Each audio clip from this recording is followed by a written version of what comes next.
And you know what? Spirit on the gospel. I'm about to see the gospel. See, let's go to few people that I actually know personally, and people that online, whatever the case is. See, some people try to use some of the quotes and things I say and try to use that as philosophy, which is nothing wrong with that, nothing wrong with philosophy, but see, the point is, my philosophy and everything I do comes from the Most High God first.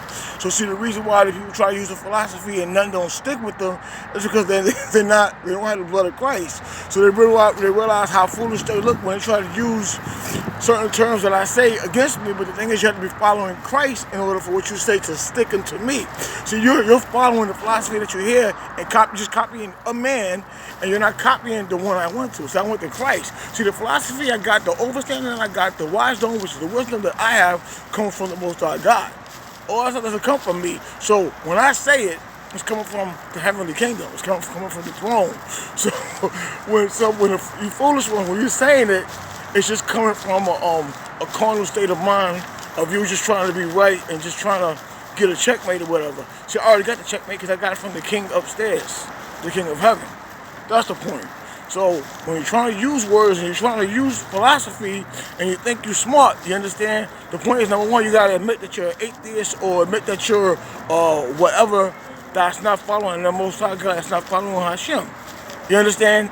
Then, because it's the truth that sets you free. So when I speak the philosophy and the overstanding and the wisdom and the wisdom, when I speak this stuff, the reason why it comes out the way it comes out, and it comes out with correction, and you will see the correction when you hear it, is because it's coming from the throne. So when you say it, you don't bring correction to it because you can't even distinguish where it came from, because you didn't get it from the Holy Spirit.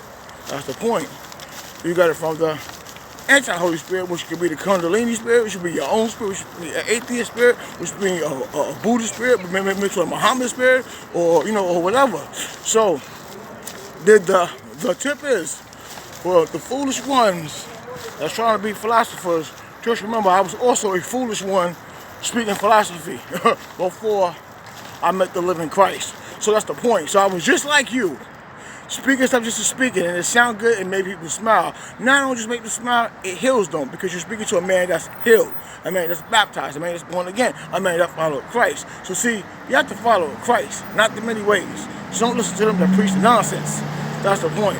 So whenever you try to use somebody's philosophy against them, make sure they're a philosopher only, and Christ is not their philosopher and their scholar and their teacher and everything, and their king and their God and everything else. You have to make sure of that. Then you can come at those like that. You can't come at those that have the Ruach, which is the Holy Spirit. I know that would mix some of y'all up because you just want to be philosophers. So learn that before you try to speak what you hear in Yeshua's name, because see, like they say, you have to hear it to know it, but you got to hear Christ before you can hear philosophy. You got to hear Christ before you hear scholar. You got to hear Christ before you hear smart man. You got to hear Christ before you hear man of God. You got to hear Christ first. That's what you don't. That's what some of y'all lack. And I laugh because you know why? You profess to be smart. So take account to that. Take account to that, you understand? And see, don't put Christ to the back burner. Don't put God to the back burner. Don't put the Ruach, which is the Holy Spirit, to the back burner. Put the philosophies and everything that you're hearing to the back burner. Put me to the back burner for a change and put God first. How about doing that? Is that something that you could do, or something you don't want to do? All right, you understand? That's the point. You see right there, that's the real teaching of the Most High God. God is always first. You love him with your heart, mind, soul, strength. So do that and put man down. Peace.